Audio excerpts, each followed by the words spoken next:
Hello, and welcome to the channel at Éclair TV. Today we have a bunch of journalists. Bon, on va pas continuer en anglais, on va rester en français. Aujourd'hui, l'émission, c'est sur les médias et l'art contemporain, ou comment est-ce que les médias agissent dans l'art contemporain.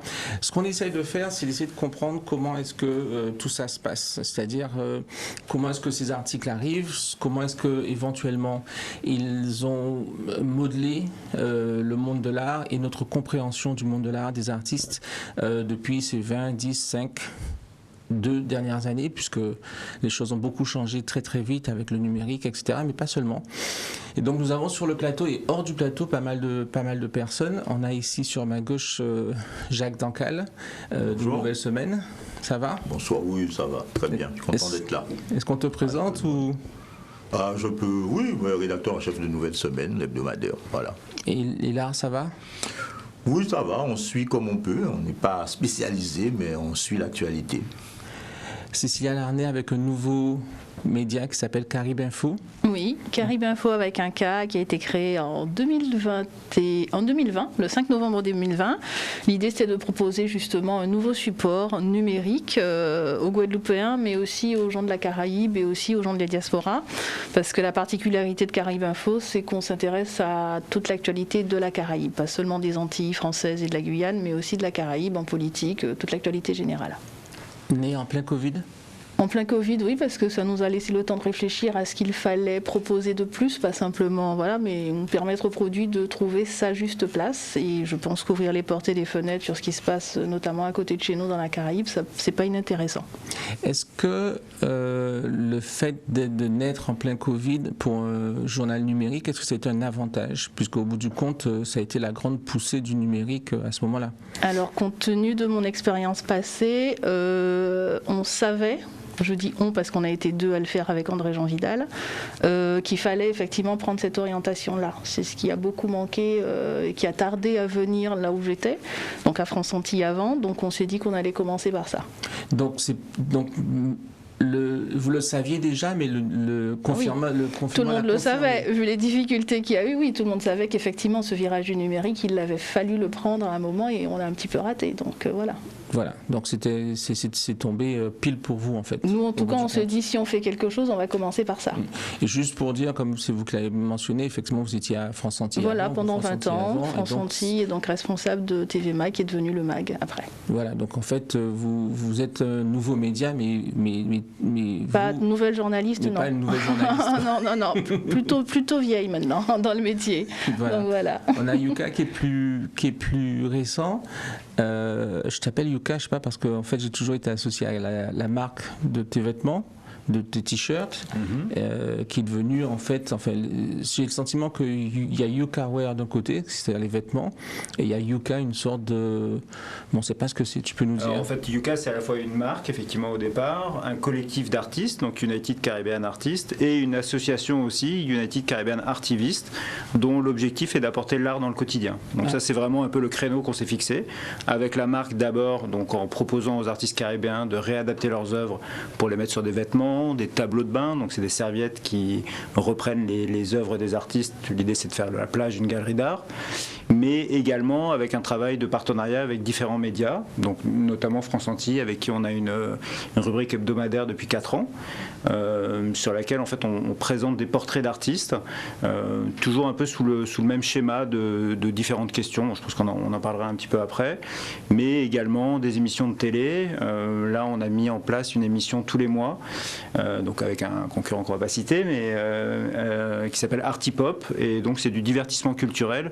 L'idée c'est de présenter pendant 3 minutes différents artistes, donc sur des formats assez courts, de façon à intéresser une population qui est peut-être pas forcément habituée ni aux galeries ni aux artistes, donc c'est les intéresser sans les lasser. Voilà, ça c'est un peu le canevas, donc au maximum d'essayer d'apporter l'art dans tous les jours, et aussi on a également un partenariat avec un grand centre commercial dans lequel on a une galerie d'art, donc toujours dans cette même dynamique de, on va pas dire d'éduquer les gens, mais en tout cas de proposer aux gens de découvrir l'art et le talent de nos îles, quoi. Dans ton intervention, tu utilises 2 mots presque contradictoires, tu dis divertissement et éducation, et éduquer les gens.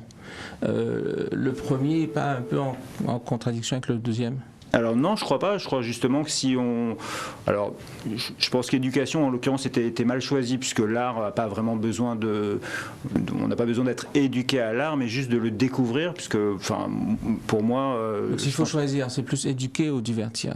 Alors c'est plus divertir, parce que j'ai envie qu'avant tout, ce soit une découverte et un émerveillement. Enfin, c'est l'idée un peu. On a Willy Gassion aussi en Skype, est-ce qu'il est là? Qui représente C-Smart et un peu le groupe EWAG. Comment tu vas? Bien, merci. Et toi? Ça va. Alors tu es loin parce que tu étais aussi victime de ce qui nous touche un petit peu tous. Tu te rétablis un peu, ça va? Oui, ça va, merci. Right. Est-ce que tu représentes C-Smart, EWAG, Karimag? Bon, alors, je représente principalement C-Smart cet après-midi, puisque si j'ai bien compris, on va parler d'art. Donc, C-Smart, c'est un magazine qui est dédié à l'art, à la culture et au patrimoine de la Guadeloupe, de la Martinique et de la Guyane. On parle vraiment de ces trois territoires-là de notre bassin atlantique. Mais on ne s'interdit pas de parler d'autres territoires de la Caraïbe, puisqu'on a eu l'occasion... pour des numéros déjà sortis, de partir par exemple en Haïti à la rencontre d'artistes haïtiens dont James Germain. Mais on va dire que notre public premier, entre guillemets, c'est les artistes de la Guadeloupe, de la Martinique et de la Guyane. Et notre propos, c'est... Il est simple, presque naïf d'une certaine façon. C'est vraiment de montrer les artistes de chez nous, qu'ils soient confirmés ou émergents. C'est vraiment de dire, voilà, lui c'est un artiste de chez nous, il fait ça. Celui-ci c'est un artiste de la Martinique, il fait ça. Et on incite à le faire connaître de nos lecteurs. Voilà en gros le On va revenir sur la méthode parce que ça fait partie des thèmes, enfin des idées que je voudrais développer. On a aussi Lynn Kazmarek qui est une de mes anciennes collaboratrices qui est maintenant à Montpellier, qui va nous rejoindre tout à l'heure par Skype. Elle n'est pas encore là. Mais en tout cas, je voudrais parler d'un premier, mais on peut continuer avec toi, Willy. Un premier volet, c'est celui de l'économie, parce que en fait, quand on se présente, on dit qui on est, etc. Mais pour que les personnes puissent comprendre aussi, dans une certaine mesure, d'où on parle ou ce qui nous motive ou ce qui fait que un média est à tel endroit, par exemple, pourquoi le magazine est aussi beau, avec d'aussi jolies couleurs, est-ce qu'il est en numérique, pourquoi est-ce qu'il y a le logo Yuka à chaque page, chaque article de France Antilles que Cédric fait, que Gonzo fait, etc. C'est intéressant de comprendre l'économie de chacun. Est-ce que tu peux nous parler, parce que tu parles plutôt pour C-Smart, mais tu fais partie d'un groupe qui est connu beaucoup aussi, pas plus, je sais pas si, je peux pas dire plus, mais qui est aussi connu pour Karimag. Et ton groupe a un principe, un modèle économique particulier. Comment est-ce que l'économie de C-Smart et ton économie fonctionne à l'intérieur de la critique d'art ou de la représentation de l'art contemporain dans les magazines? Alors effectivement, je fais partie, et C-Smart en particulier, donc fait partie du groupe EWAG, qui est un groupe de presse qui édite Karimag, Madine Mag, Guyane Mag et C-Smart, Guadeloupe, Martinique et Guyane. Donc les premiers magazines cités, Karimag, Madine Mag et Guyane Mag, ce sont des magazines qui s'adressent à des professionnels de la Guadeloupe, de la Martinique et de la Guyane. Et C-Smart, comme je l'ai dit précédemment, s'adresse aux amoureux de l'art, de la culture et du patrimoine. La spécificité de notre groupe et donc de nos magazines, c'est que nos magazines sont gratuits, c'est-à-dire qu'ils ne coûtent absolument rien au lecteur. Le lecteur n'a pas à dépenser pour avoir nos magazines. Ils sont libre accès, distribués en Guadeloupe, Martinique et Guyane sur de nombreux points de distribution. Et ils sont également accessibles gratuitement via le net. Donc quelle Willy, donc c'est une différence aussi notable puisque du coup tes magazines ne sont pas disponibles au même endroit où on trouverait Nouvelle Semaine par exemple. Pardon? Ton magazine n'est pas disponible aux mêmes endroits où on trouverait Nouvelle Semaine, par exemple. Nouvelle Semaine, on peut l'acheter à côté de France Antilles et des autres magazines en grande surface. Le tien, il faut être dans un café, dans une pâtisserie, à la banque, enfin dans un lieu public où les magazines sont mis à disposition gratuitement pour le public. Voilà. A priori, nos magazines sont distribués partout. Et c'est vraiment pas une caricature quand je dis ça. A priori, ils sont et devraient être disponibles partout parce qu'ils sont effectivement gratuits. Ensuite, les points de vente en fonction que l'on parle de Carumag ou de C-Smart peuvent différencier. C'est vrai qu'on va... C-Smart, par exemple, on peut retrouver C-Smart dans des lieux dits culturels et on pourrait ne pas retrouver Carumag dans ces lieux-là, parce qu'encore une fois, Carumag a une cible différente de celle de C-Smart.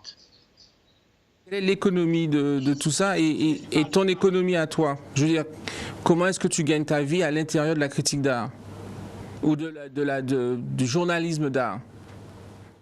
Bon, alors, comment je gagne ma vie là-dedans? Moi, je suis salarié d'un groupe, hein, donc je suis payé par le groupe, par mon employeur. La question devrait plutôt être comment C-Smart est financé. Donc je l'ai dit et je le redis parce que c'est important, C-Smart est un magazine gratuit. Donc C-Smart ne vit que de la publicité et n'est financé que par la publicité. Donc nous arrivons à donner la parole aux artistes parce qu'il y a aussi des annonceurs qui nous font confiance. Des annonceurs qui estiment que le travail que l'on fait est un travail nécessaire, celui qui consiste à donner de la visibilité à notre culture, à nos artistes et au patrimoine antilo-guyanais. Donc on ne vit que de ça, que des annonceurs qui nous font confiance parce qu'ils estiment que le travail qu'on fait est nécessaire, qu'il répond à une demande. Voilà. Avec nous, Jacques, comme on a parlé de Nouvelle Semaine, qu'est-ce que tu peux nous dire? Nous, on est dans une situation de médias plus classique parce qu'en fait, c'est un hebdomadaire qui a un numéro de commission paritaire qui est un journal payant donc, et qui emploie des journalistes. Donc on est dans une formule très classique comme la plupart des journaux officiels qu'on trouve en France et ici. Hein. On est hebdomadaire, donc on a nous une vocation à parler de l'actualité. On est assez généraliste. Donc on suit l'actualité comme n'importe quel hebdomadaire d'information générale. On est membre d'ailleurs du syndicat de la presse régionale nationale avec une petite équipe. Nous sommes 6, 8 ans comptant les collaborateurs. On vit nous donc de la vente du journal, des annonces légales judiciaires parce qu'on a une habilitation pour ça et de la pub bien entendu. Donc et des abonnements. Donc on a ces 3 entrées-là.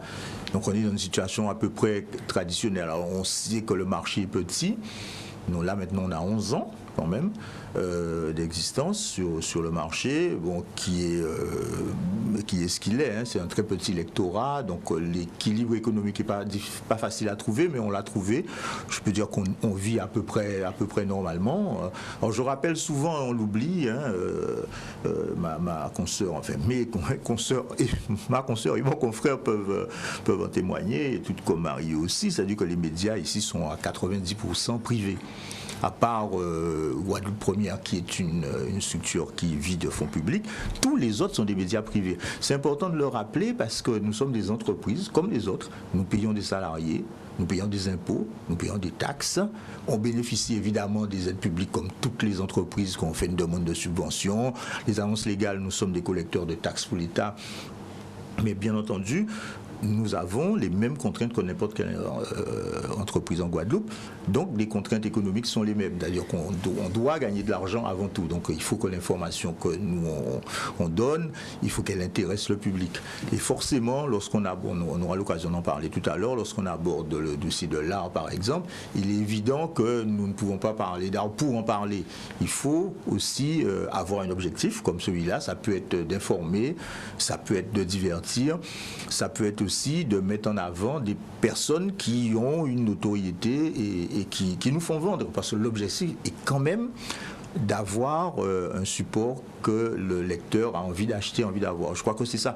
Il faut toujours le rappeler. Souvent on dit les médias font pas ci, les médias font pas leur travail. Moi, je parle pas de nous ici, mais souvent on entend ça, ils ne parlent pas de ça. Mais on oublie que ce ne sont pas des entreprises publiques. On a, nous aussi, des contraintes. Et pour la plupart, je sais que c'est pas toujours très facile pour les médias qui subissent les crises, comme tout le monde. On subit la crise du papier, parce que nous sommes en papier. On a dû passer en ligne aussi, nous avons un site internet, nous sommes sur tous les réseaux comme tout le monde. Mais le modèle économique papier est celui qui permet encore de survivre. Alors, bon, on aura l'expérience tout à l'heure avec les personnes qui font tout en ligne. C'est un choix, mais si les modèles ne se ressemblent pas, tout le monde cherche. Mais c'est ça notre principale caractéristique. Ce modèle économique-là, on est avant tout des entreprises privées. Donc avec des contraintes, et évidemment, à l'intérieur de ces contraintes-là, on essaye d'offrir, d'être le miroir le plus possible du dynamisme du pays. Est-ce que je peux te demander ta position particulière à une nouvelle semaine? Parce que toi, tu es rédac-chef. Voilà, je suis le rédacteur en chef. C'est tout. Voilà, c'est ça. Voilà, tu écris beaucoup aussi, non? Oui. La plupart des arts. Est-ce que tu es celui qui écrit le plus sur l'art dans le magazine? Alors, probablement, non? J'ai le sentiment. Oui, souvent. J'écris beaucoup. Alors, il y a peut-être un peu d'intérêt. Même sans signer, d'ailleurs. Oui, c'est vrai.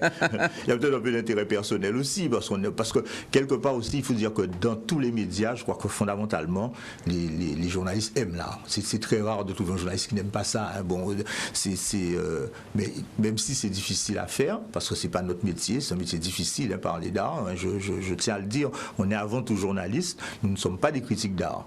Quel que soit l'art. Oui, mais justement, mais c'est la question vient. Cécilia, est-ce que les artistes, est-ce que les journalistes aiment nécessairement l'art? En fait, un journaliste, à la base, il a une formation, il doit s'intéresser à tout, il doit pouvoir écrire et parler de tout. Oui. Ensuite, certains décident, en fonction de leurs affinités personnelles, ou parce qu'il y a un besoin aussi au sein de la rédaction. Et moi? Toi, c'est plus la lecture, il me semble. Oui, ça c'est personnel. Personnellement. Voilà. Oui. Il se trouve que parfois, donc, nos affinités personnelles rejoignent nos contraintes professionnelles. Comment fonctionne Carib Info? Carib Info, donc Carib Info est référencé donc à la commission paritaire de la presse et des agences de presse comme un service de presse en ligne. Ça veut dire qu'on est 100% numérique. Et à partir de l'année prochaine, donc on va poursuivre notre développement en 2022 et le site sera semi-payant. Ça veut dire que certains sujets seront payants, certains sujets seront gratuits. Est-ce que quand on fait un service numérique, comme ça, est-ce que des fois on est tenté d'imprimer?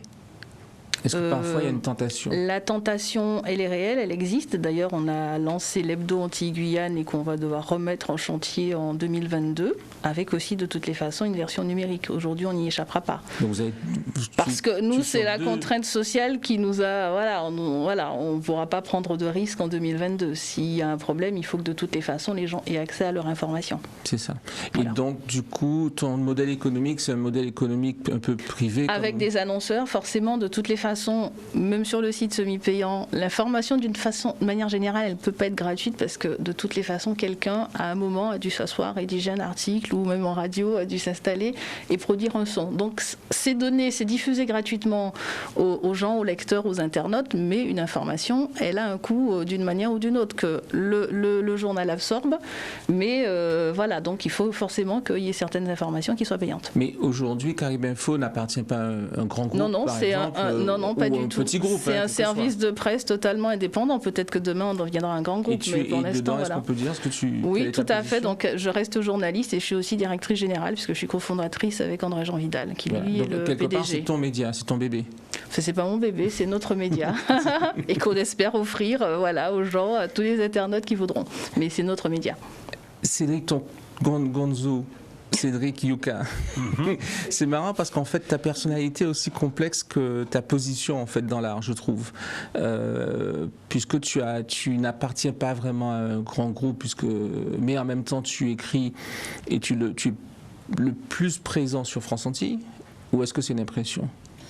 Non, alors sur France Antilles, on a ce partenariat depuis le départ. En fait, donne-nous la fréquence. C'est hebdomadaire, donc c'est une fois par semaine depuis 4 ans. L'année dernière... Ça fait combien de pages par an? Ça fait pas mal. Alors, il y a Plus d'une une centaine. petite, oui, voilà, il y a une petite coupure l'été, mais ça en 400 fait. pages en tout.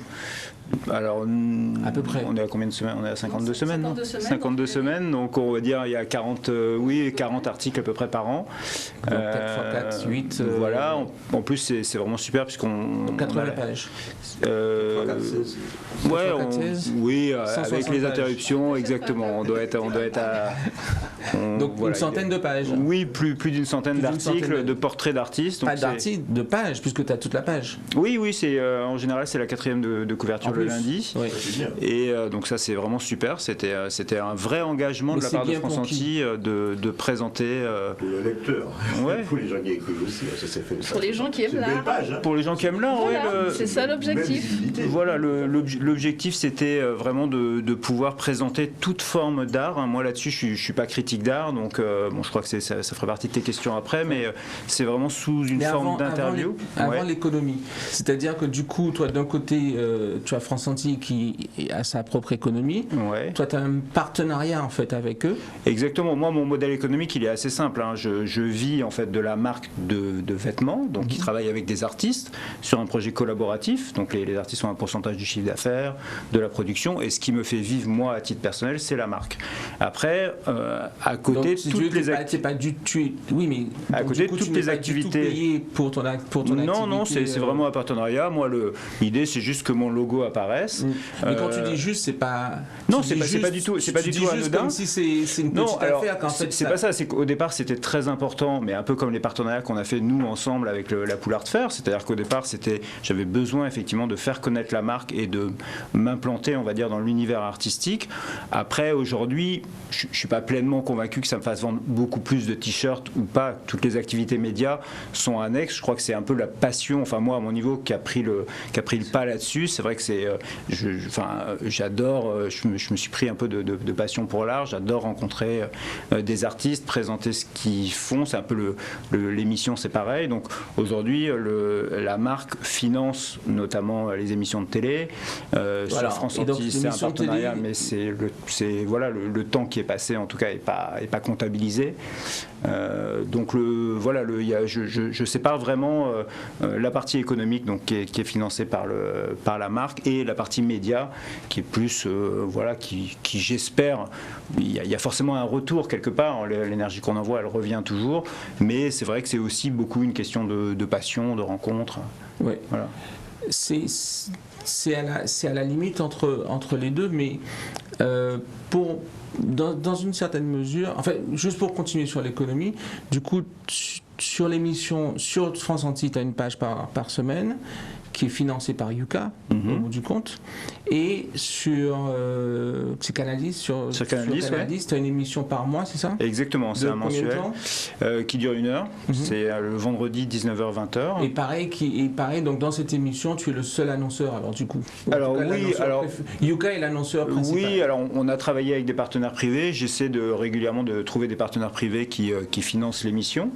Elles sont souvent liées.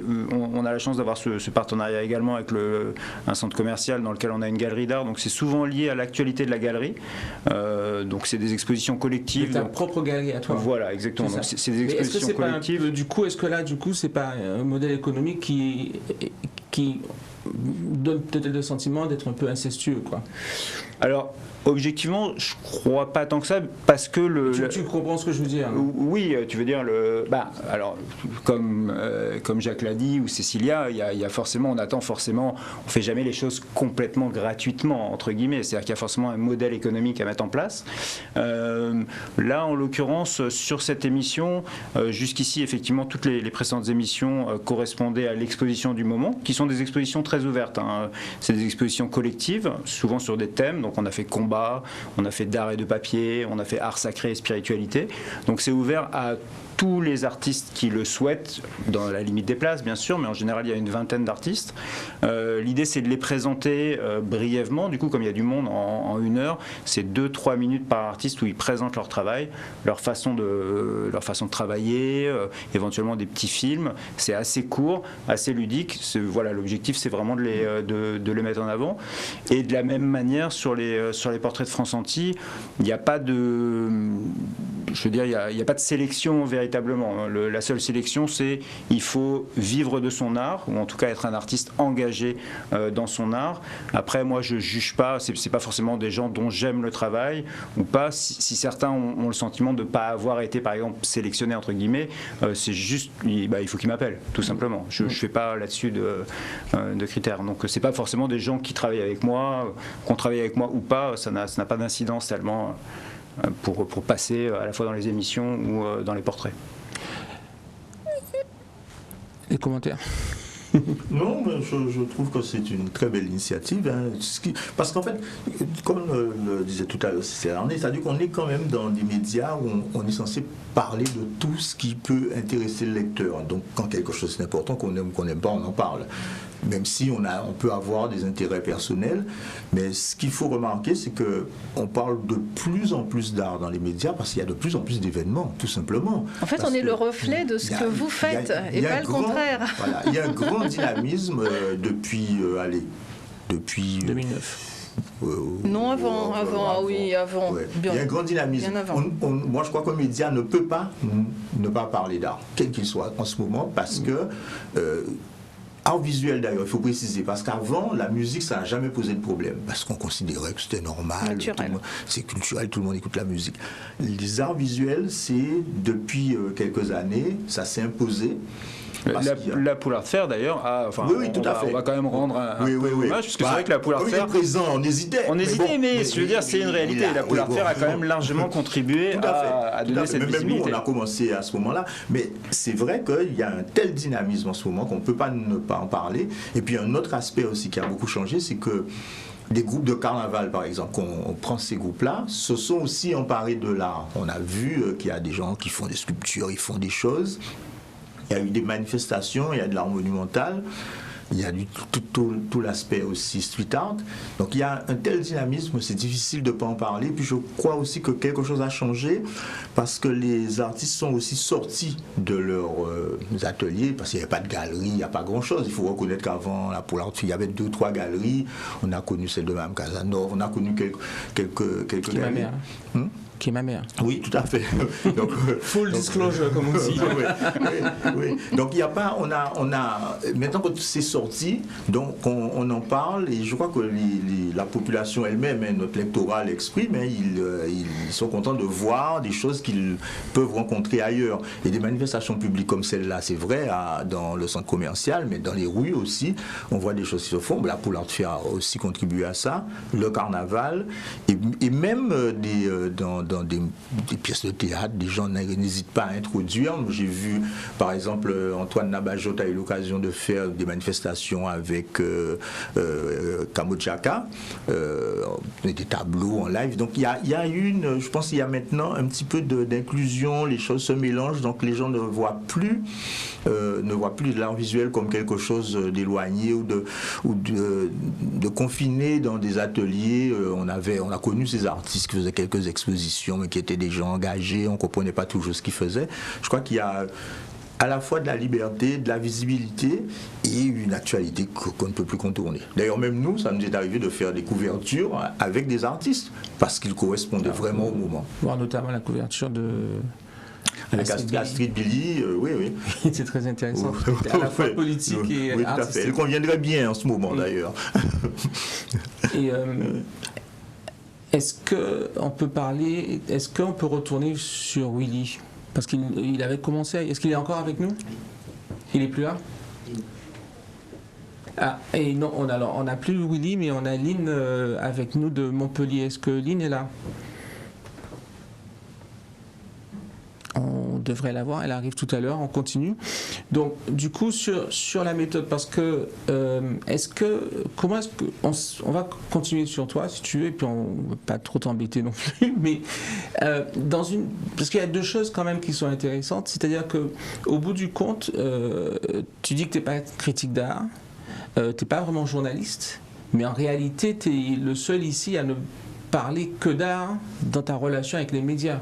Et tu es pratiquement, dans une certaine mesure, je ne veux pas dire le plus gros, mais le plus gros influenceur, puisque tu as une page entière par semaine dans le média principal. Et quelle est ta méthode et comment est-ce que tu vois les choses? Tu nous as déjà expliqué qu'en fait tu fais pas tellement de sélection. Non, moi ma méthode, vas-y. Et en fait tu poses toujours les mêmes 4 questions. Exactement, ça avait été défini avec le rédacteur en chef de l'époque. En fait, l'idée c'était justement de contourner cet écueil qui fait que je n'ai pas de légitimité à parler d'art. Je suis pas critique d'art, j'ai pas fait des études. Quelles sont les questions?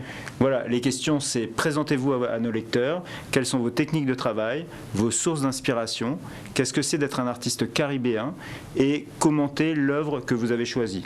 Donc ça permettait à la fois de présenter l'artiste dans son contexte, sa façon de travailler, son positionnement, parce que je crois que largement plus que le genre, le lieu dans lequel tu crées a une vraie influence sur ton travail. Donc je trouvais important de le resituer en tant qu'artiste caribéen. On va dire que jusque-là, les articles, c'est 60% des artistes de Guadeloupe, 30% du reste de la Caraïbe et 10% quand c'est des artistes qui viennent exposer ici. Dans ce cas-là, on n'a presque plus besoin de toi, du coup. Alors, si tout à fait. C'est pour ça, du coup, on n'a plus besoin de moi. Je sers juste d'intermédiaire, on va dire. J'ai la chance de rencontrer plein d'artistes différents. Donc, ça me permet effectivement d'éviter cet écueil d'avoir un jugement à poser sur son art. Donc, moi, mon travail se limite à faire les 4 lignes d'introduction et de présenter l'article. Et sur la télé, c'est un petit peu pareil. Est-ce qu'on a Lynn de Montpellier? Oui, bonjour. Comment ça va? Ça va bien. Est-ce que la Guadeloupe vous manque un peu? Oui, la Guadeloupe me manque beaucoup. On parlait avec... Et donc vous écrivez beaucoup pour Jo, qui dans un sens est un peu comme le magazine de Willy, qui est un magazine gratuit. Oui, Jo, c'est un magazine gratuit qui paraît tous les 3-4 mois et qui est financé entièrement par des annonceurs également. Après, moi, je suis collaboratrice, donc je peux moins parler en fait de l'économie pure du magazine. Moi, je collabore pour des articles pour la rubrique, on va dire, art du magazine. Après, en fait, moi, de par ma formation, je ne suis pas vraiment journaliste pure. Je suis historienne de l'art et je pense que tout le monde me connaît plutôt en Guadeloupe par rapport à Poulard de Fer et au travail avec Frères Indépendants. Mais en fait, parallèlement à tout ça, moi, j'ai toujours écrit depuis mes études sur l'art et même avant quand j'étais en France. Donc là, j'ai continué à travailler. Si on parle de vous comme une critique d'art, est-ce que ça vous dérange ? Je me sens pas encore vraiment critique d'art, on va dire. Le terme, c'est plutôt historienne de l'art parce que je m'appuie beaucoup sur ce que j'ai pu étudier à l'université ou le regard que j'ai pu développer en Guadeloupe pendant 11 ans. Maintenant, je prends plus de recul sur tout ça, donc j'arrive plus facilement à avoir un œil critique, mais je pense pas en être encore à m'affirmer comme une critique d'art à part entière. On a Gonzo ici qui en réalité a plus d'une centaine, peut-être 160 pages à son actif, pages entières dans France Antilles, mais qui dit qu'il lui est pas critique d'art et qui pose toujours les 4 mêmes questions. Et tu me dis si je me trompe, et il dit que ces questions lui permettent un peu de s'émanciper des éventuelles critiques qu'on pourrait avoir à son égard par rapport à une prise de position de l'écrivain par rapport à l'art ou l'artiste ou les œuvres. Est-ce que c'est quelque chose que vous rencontrez dans votre relation avec Jo, puisque au bout du compte, Jo est aussi financé par des annonceurs? Mais en fait, le travail que je fais avec Jo, c'est un peu différent parce que, à la différence de ce qu'on a pu... Enfin, j'ai écouté les intervenants. Moi, en fait, les textes que j'écris sur l'art, ce ne sont pas des textes qui informent sur une exposition en particulier ou sur une actualité. Je ne suis pas dans donner une information sur une exposition qui vient d'ouvrir ou sur un artiste qui aurait un travail actuel et qui fait l'info. En fait, les textes qui sont publiés dans le magazine sont consacrés à un sujet autour d'une thématique. Qui serait le reflet du numéro. Et donc, par exemple, je vais réfléchir sur si le numéro du magazine va être consacré à la mode. Je vais essayer de réfléchir comment, à travers l'histoire de l'art, en fait, les artistes et les stylistes ont pu s'auto-influencer et s'auto-inspirer. Donc je suis pas dans un journal, on va dire que je suis pas à proprement parler dans un journaliste d'actualité pour faire l'actualité d'une expo qui vient d'ouvrir. Ça c'est la commande du magazine, on va dire. Est-ce que, donc du coup, entre l'une des questions qui s'est posée tout à l'heure, c'est celle de la relation entre l'éducation et le divertissement. Donc vous serez plus du côté de l'éducation? Alors, je suis désolée Gonzo, mais je suis pas d'accord avec toi. Je pense que l'art, en fait, c'est pas juste une question de genre j'arrive et je trouve que c'est joli et ça me divertit. Je pense que l'art... Mais Gonzo ne dit pas ça. Hein. Il dit pas, je trouve que c'est joli, ça me divertit. Il dit que lui, son travail, c'est plus de divertir l'ensemble des lecteurs. Mais il dit pas que l'art, c'est juste être joli. Il dit simplement que c'est sa position dans l'art, mais que c'est pas son. Il dit pas que c'est son point de vue personnel. Oui, mais au bout du compte. Il faut quand même un peu, il faut creuser quoi, parce qu'au bout d'un moment, il faut qu'on creuse, il faut qu'on avance, il faut qu'on s'éduque. Je pense que le mot éduquer, en fait, il est important.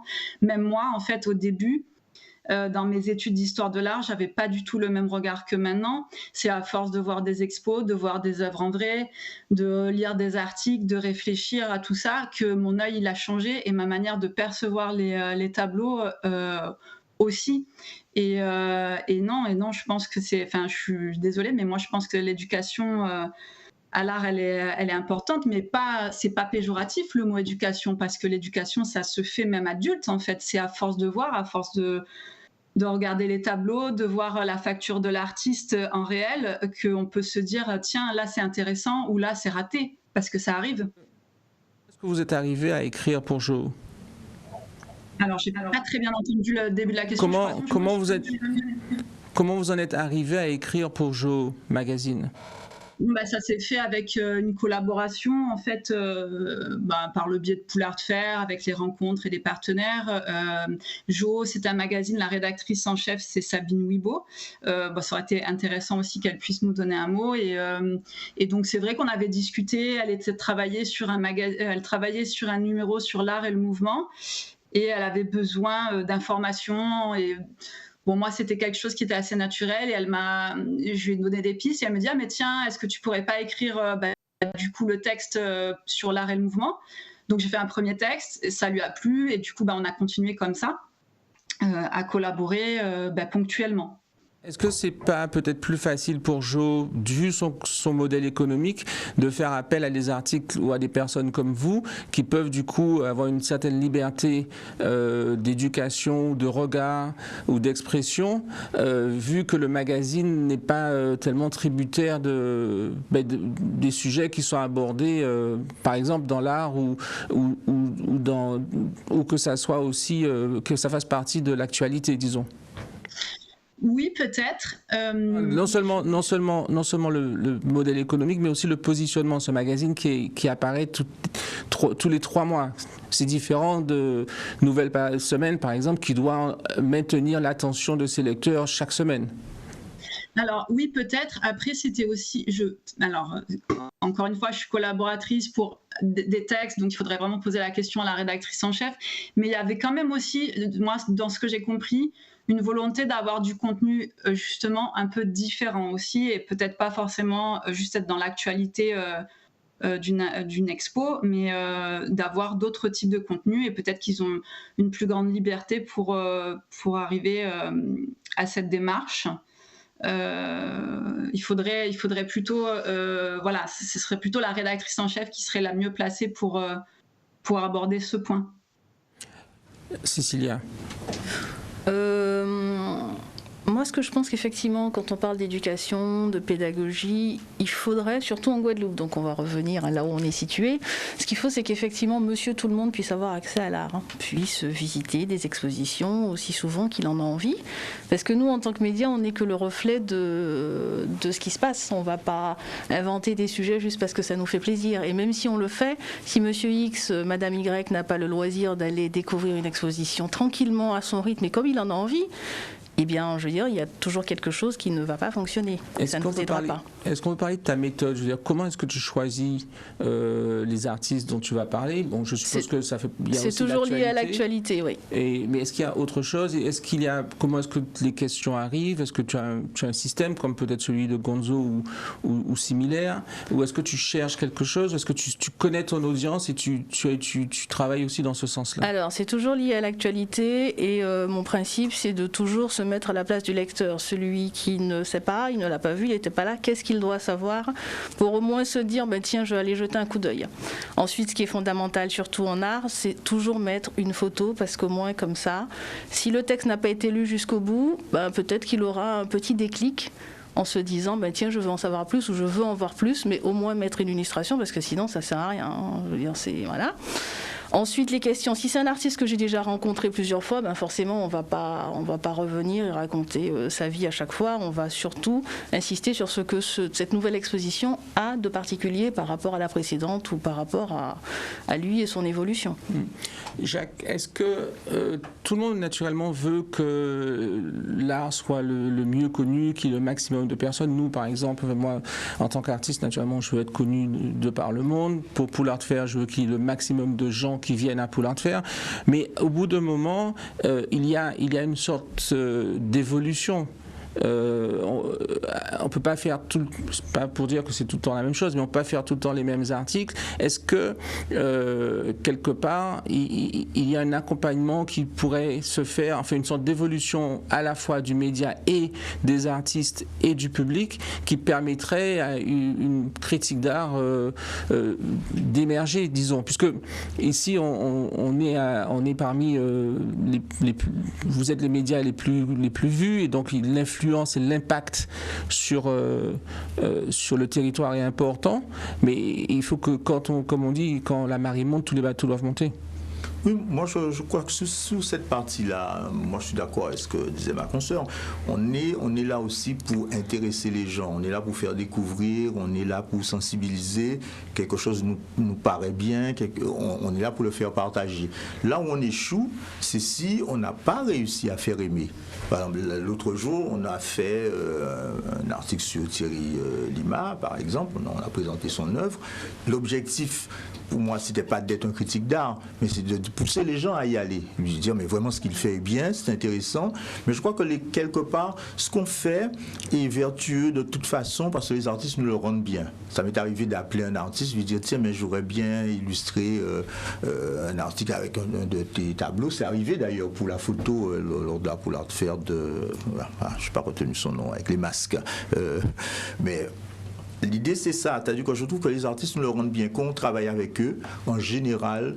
Ils sont eux aussi influencés par les médias, parce qu'on a très souvent l'impression que c'est nous qui parlons d'eux, mais eux aussi sont influencés. Moi, ça m'est arrivé à une exposition de découvrir qu'un artiste qui était du Suriname, d'ailleurs, il avait utilisé des pages de journaux à nous pour faire des collages sur des tableaux. Je suis un peu surpris, mais c'était bien, parce que nous, on se dit que quand quelque chose nous intéresse, on est suffisamment passionné pour intéresser les personnes. Parce que ça se fait pour la musique. Tous les journalistes font des efforts lorsque quelque chose sort, qu'on aime ou qu'on n'aime pas, mais on explique pourquoi ils ont fait ça. Parce qu'évidemment, tout le monde n'a pas aimé le hip-hop ou le bouillon ou autre chose d'un seul coup, ou même le jazz. Il y a un effort d'explication, il y a un effort pour dire que c'est bien ce qu'ils font, ils le font pour telle et telle raison. Et nous, ce qu'on essaye de faire aussi, le moins possible de parler à la place de l'artiste. Quand on peut faire des interviews, quand ils peuvent parler, ils peuvent expliquer, et on découvre souvent que les gens sont très généreux, ils ont envie de parler d'autres choses d'ailleurs, et ils se vendent bien, On va partir du côté de New York. Il y a un critique d'art qui s'appelle Jerry Sol. C'est un des critiques d'art les plus connus. Tout le monde connaît son nom. Lui, et il y en a une autre, j'oublie son prénom aujourd'hui. C'est son épouse. Et en fait, il écrit pour New York Magazine, qui est presque l'équivalent de Nouvelle Semaine à New York. C'est vrai, en plus. Toute proportion gardée, on va dire ça. Mais c'est l'hebdomadaire de base. Mais c'est un critique d'art. C'est pas un journaliste qui dit je suis pas critique d'art. Il est controversé et il a reçu le prix Pulitzer pour la critique d'art en 2018. Ce qui est quand même une belle consécration, quand même en étant controversé. Mais peut-être parce qu'il est controversé. Oui, parce que du coup, quand tu dis que les artistes vous aiment, je sais pas si c'est une bonne chose. Mais je finis juste pour le dire. Et donc, il y a un article sur lui qui est sur Forbes Magazine, et ils disent One thing I couldn't help notice que Jerry Saltz, il dit qu'il y a de la place dans le monde de l'art pour les célébrités. D'ailleurs, hier, je regardais la place de Kanye West ou Jay-Z, qui fait beaucoup de choses dans l'art contemporain. Il dit qu'il y a de la place pour les célébrités dans le monde de l'art, notamment comme par exemple Kanye West, qu'il considère être un artiste, ou même comme Kim Kardashian, qu'il ne considère pas étant une artiste à proprement parler, mais dont il apprécie l'importance culturelle dans la société. Et donc, en même temps, j'ai trouvé ça intéressant parce que je pense, j'ai le sentiment que ici, on jongle beaucoup avec ça, mais en même temps, il y a très peu de prise de position. Comme tu dis, les artistes vous aiment bien, mais s'il n'y a jamais de prise de position de votre part, de savoir par exemple, est-ce que c'est un artiste? Parce que, par exemple, quand Yuka, quand tu donnes une page entière à un artiste, par exemple, qui a exposé à New York, qui a un master, etc., qui expose dans les plus grandes galeries, et que la semaine d'après, tu donnes la même page entière avec les mêmes questions à une artiste qui est une artiste un peu ou débutante, ou complètement débutante, ça peut arriver. Du coup, il n'y a pas de prise de position. Et c'est un petit peu le contraire de ce que lui il fait. Lui il dit non, il nomme des artistes que tout le monde connaît, qui dit oui, pour moi c'est un artiste, non, pour moi c'est pas un artiste. Mais c'est un critique d'art, tu l'as dit toi-même, ce que je me considère pas être. Mais tu imagines la place que tu prends quand même. Je veux dire, dans une certaine mesure, tu vois, ça me fait penser aux artistes qui exposent, qui vendent des tableaux, ils disent non, je suis pas artiste. Et donc du coup, ça les dédouane de toutes les critiques, mais ils prennent quand même le chèque. On fait la même chose dans la galerie. Mais tu prends une place quand même importante. Donc au bout d'un moment, on fait exactement la même chose dans la galerie. Par exemple, on pourrait reprocher. Actuellement, j'expose Congo. J'ai 2 œuvres de Congo. Donc il y a un graffeur mondialement célèbre qui collabore avec les plus grandes marques du monde. Il a fait des montres qui valent $1 million. Enfin, on est vraiment à un très haut niveau en art contemporain. Et j'ai des artistes émergents que certains vont même considérer comme débutants peut-être, mais c'est le parti pris dès le départ de donner la même place à chacun. Donc effectivement, il y aura sûrement des personnes qui vont considérer que quelque part c'est un peu déchoir d'être au même niveau que quelqu'un qui débute alors qu'il a 40 ans de carrière. Mais si les choses sont dites dès le début, la volonté c'est que tout le monde puisse avoir la visibilité et au public de faire effectivement son éducation. Après c'est mentionné, quand c'est un artiste ultra célèbre, bien évidemment dans les 4 lignes que je m'accorde, je le précise. Quand c'est un artiste plus débutant, je peux le préciser aussi, mais après, la perception du public reste vraiment... Il y a une différence entre débutant et talentueux. Et c'est ce qu'il dit ici. Kanye West comme Kim Kardashian aucun des deux sont débutants, mais il y a une différence de considération du talent. Mais là, c'est très compliqué. Regarde, tous les artistes. Mais oui, sinon on serait pas là. Je suis en train de dire un truc sur Gauguin. Au départ, tout le monde, tous les critiques, ses contemporains, tout le monde, il était vraiment, il était muet en permanence. Il n'avait aucun succès. On parle d'aujourd'hui. Cécilia, il me semble une fois, mais tu me dis si je me trompe, que toi, une des choses que tu faisais, c'est que si t'aimais pas, t'écrivais pas. Ouais. Surtout ici, je me dis, voilà, c'est... Comme ça règle la question. Oui, complètement. Parce que tout le monde n'a pas forcément envie de s'entendre dire des choses qui ne sont pas agréables. Et même les artistes, je me suis posé la question, en fait. Souvent, ils s'attendent que ce soit un album, une expo, un spectacle, voilà.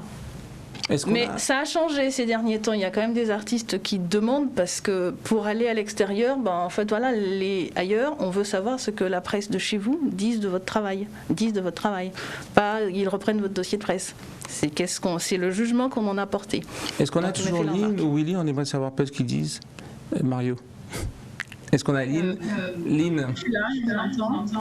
La relation entre la qualité intrinsèque de l'artiste et le fait de quand même reconnaître la position culturellement importante, même si on n'est pas forcément sur la même longueur d'onde artistiquement en tant que critique ou en tant qu'écrivain ou personne qui écrit sur l'art.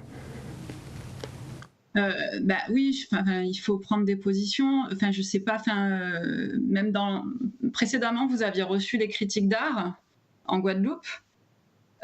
C'est très intéressant. Enfin, moi, j'en connais certains. J'ai lu certains textes et tout ça, mais moi, je pense que après, j'y suis aussi peut-être responsable aussi, mais je pense qu'on manque de textes qui donnent de la critique, mais pas que du positif en fait.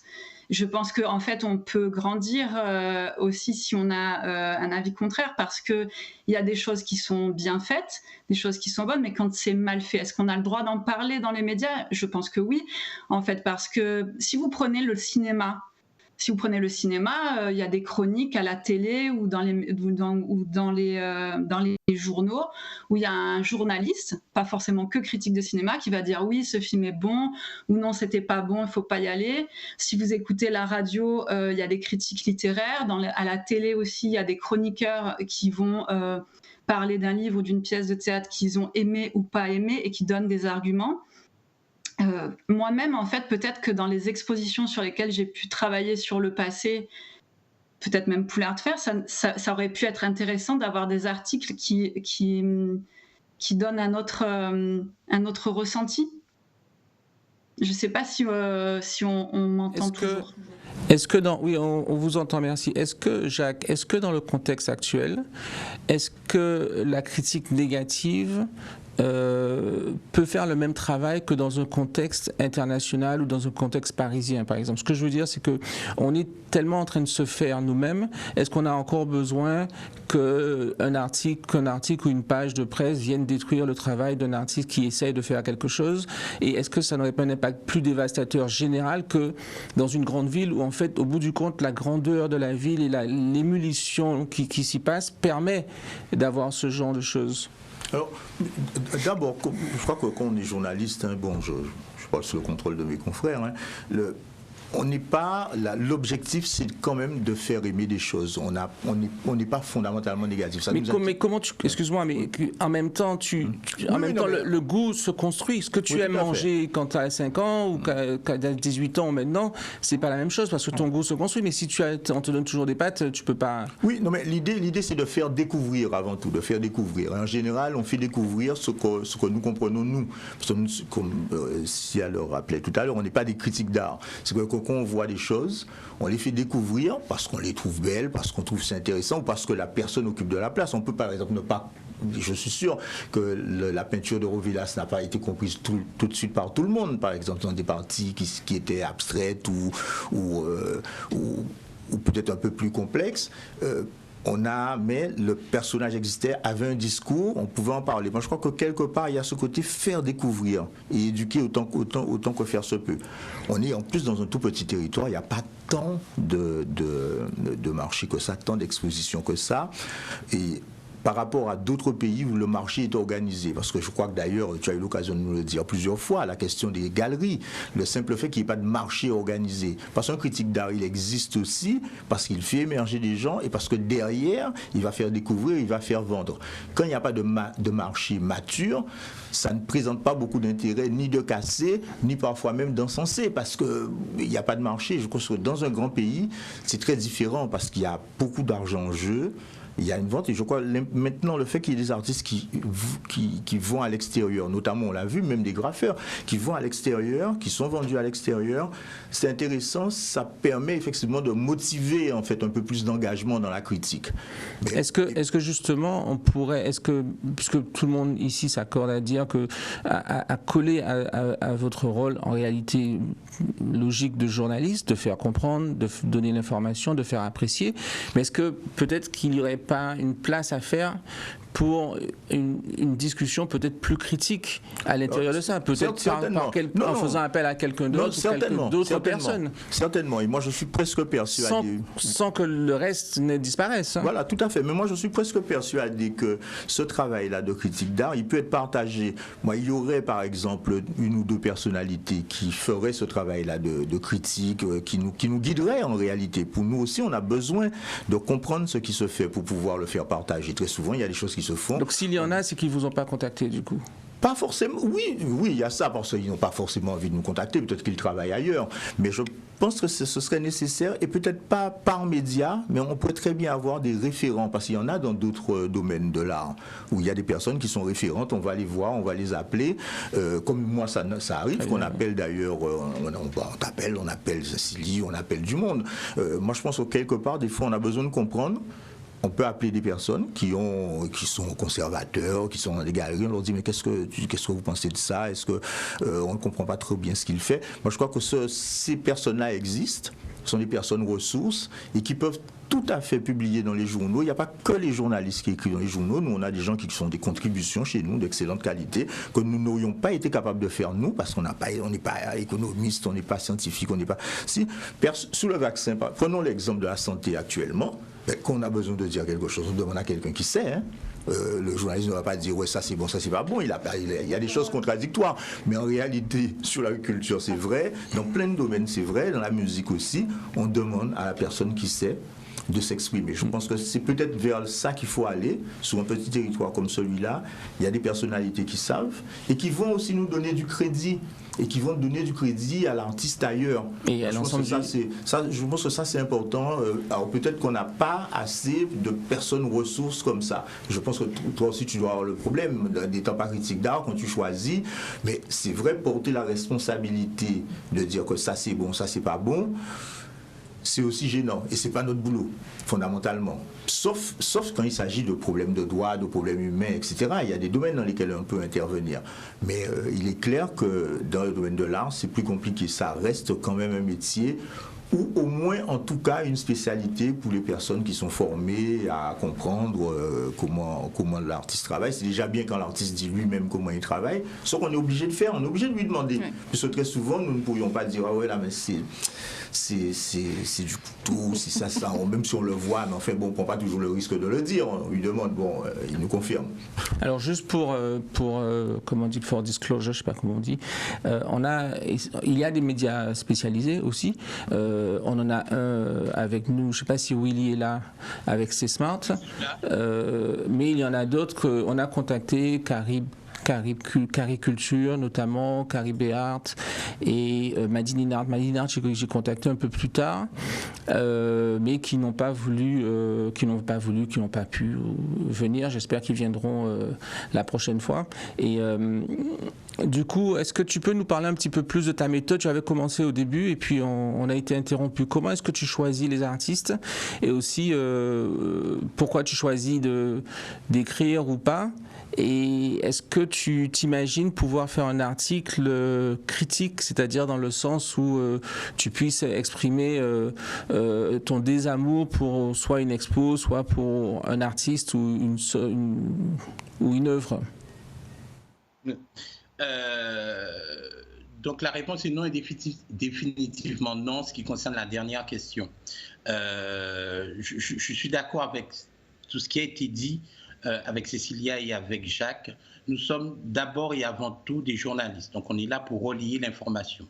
Tel artiste fait une exposition, on parle de cette exposition, on dit ce qu'elle est, de quoi parle cette exposition, où elle va avoir lieu. Voilà, notre rôle c'est celui-ci.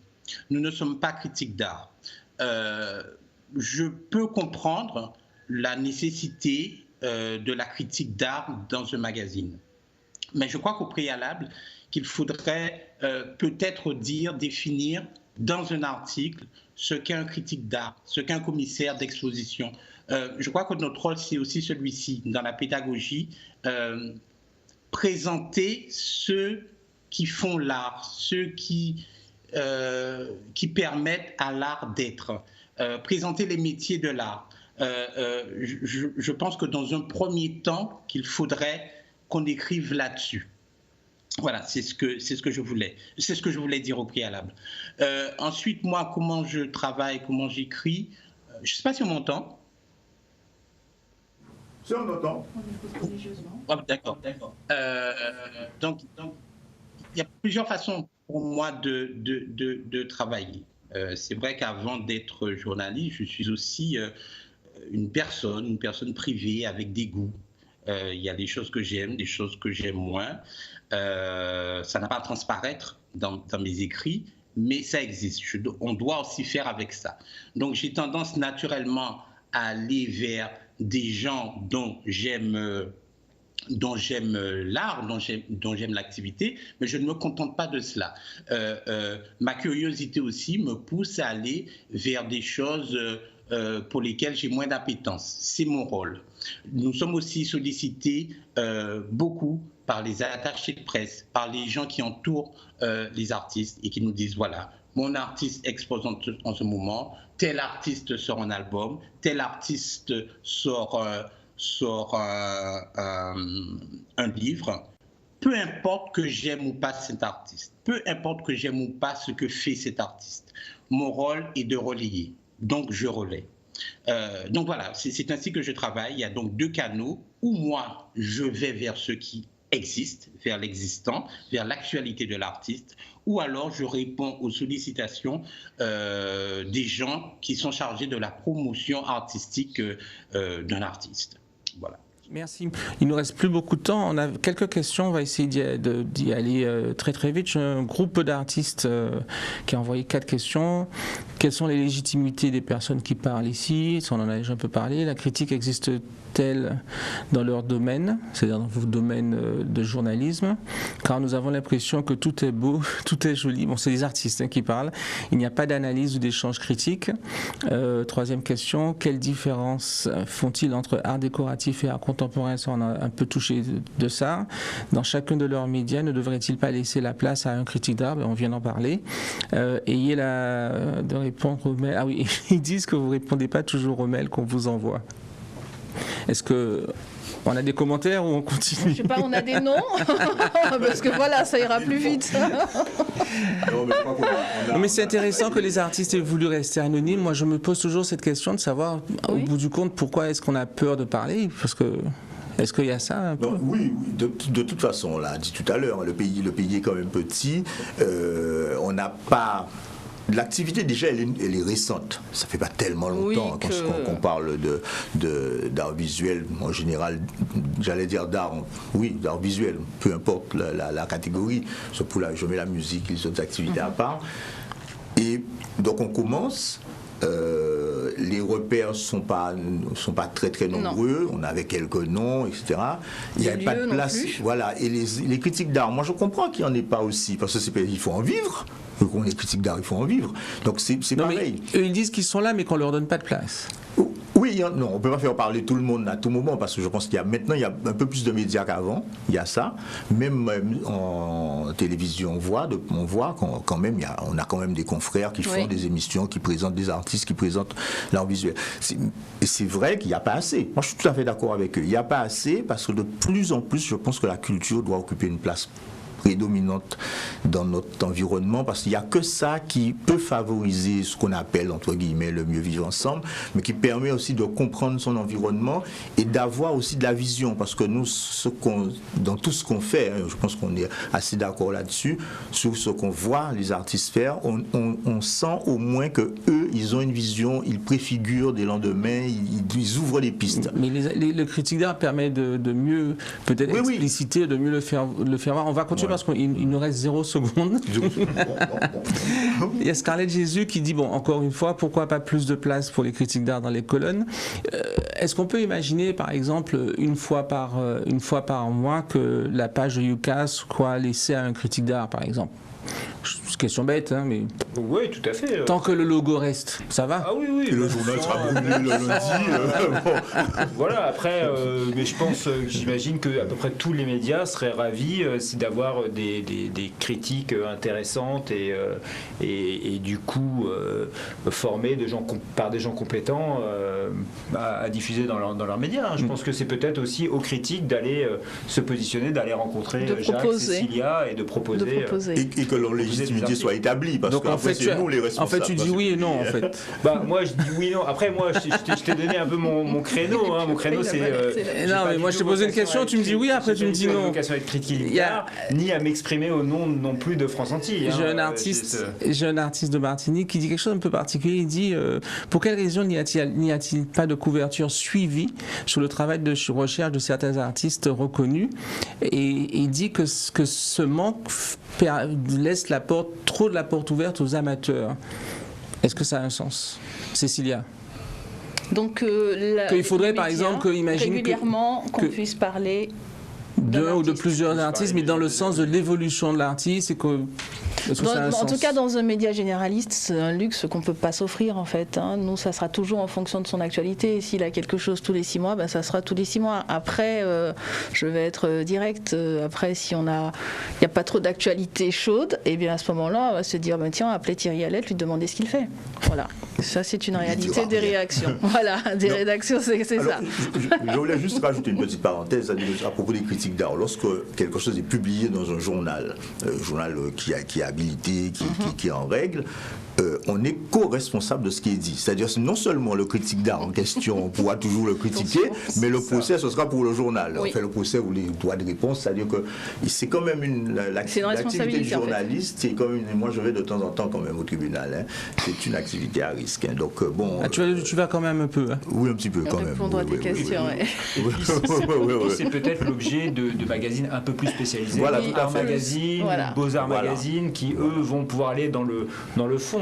Nous, là, je mets les médias présents. Mais c'est bien qu'on ouvre la route. Peut-être qu'il y aura de la place. Oui, moi je pense qu'il y aura de la place. Oui, moi je pense que les critiques. Pardon, Willy avec nous. On revient vers toi, Cécilia. Willy. Oui. Tu voulais nous dire quelque chose? Non, on t'entend pas. Est-ce qu'on l'entend? Pardon? Tu voulais dire quelque chose sur l'ensemble des questions ou j'ai le sentiment que tu voulais nous dire quelque chose? Non, je suis encore une fois d'accord avec tout ce qui se dit. En ce qui concerne la question du téléspectateur, bien sûr, mais finalement tout est possible. Mais je crois aussi qu'on a besoin d'un temps d'organisation. Nous sommes des médias, ceux qui sont présents ici, tous plus ou moins jeunes.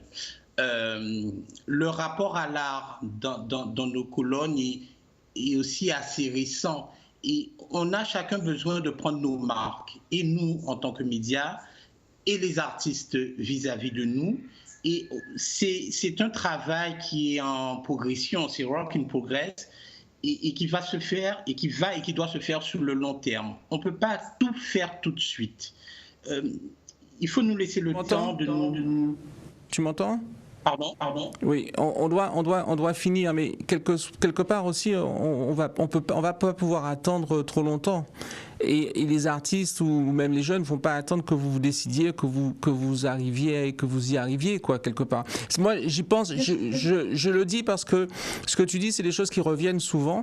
Et moi, quand je regarde les barricades qui ont eu lieu il y a quelques semaines, et quand je regarde l'année d'avant, les sculptures déboulonnées de Victor Schellcher, c'est un message clair de la jeunesse qui dit qu'il faut arrêter de nous dire d'attendre et que c'est un work in progress. Au bout d'un moment, il faut y aller, quoi. Alors, oui, mais c'est notre réalité aussi en tant que média. Si je prends le cas donc du C-Smart, du média que je représente, nous ne paraissons que 2 fois par an. Nous ne sommes pas un quotidien, nous ne sommes pas un hebdomadaire.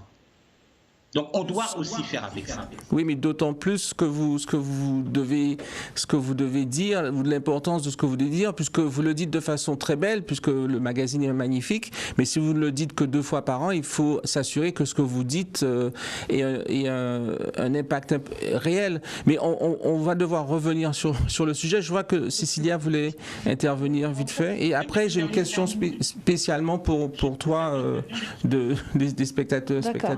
Nous, médias, en fait, on va accélérer le rythme quand on aura vraiment des lieux où ces arts-là sont représentés régulièrement. Donc forcément, il va falloir que nous aussi, on entretienne l'attention du lecteur là-dessus.